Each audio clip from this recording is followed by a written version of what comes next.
30 বছর ধরে আপনি ইমাম সাহেবের তেলাওয়াত শুনেন, এ কাতারে বৈশাই আজকে 30 বছরও কি আপনি টের পাইছেন না যে আপনার সূরা কেরাত আর ইমাম সাহেবের সূরা কেরাত ভিন্ন?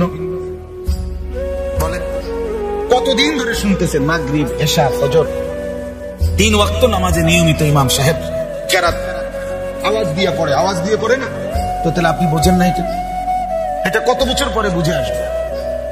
এই মূল কারণ হলো যে মানুষগুলোর দিলের মধ্যে আন্তরিকতা নাই, গ্রহণ করার মানসিকতা নাই, এরা কাছের থেকেও বঞ্চিত, এরা মাহরুম। এটা আমার পরীক্ষিত।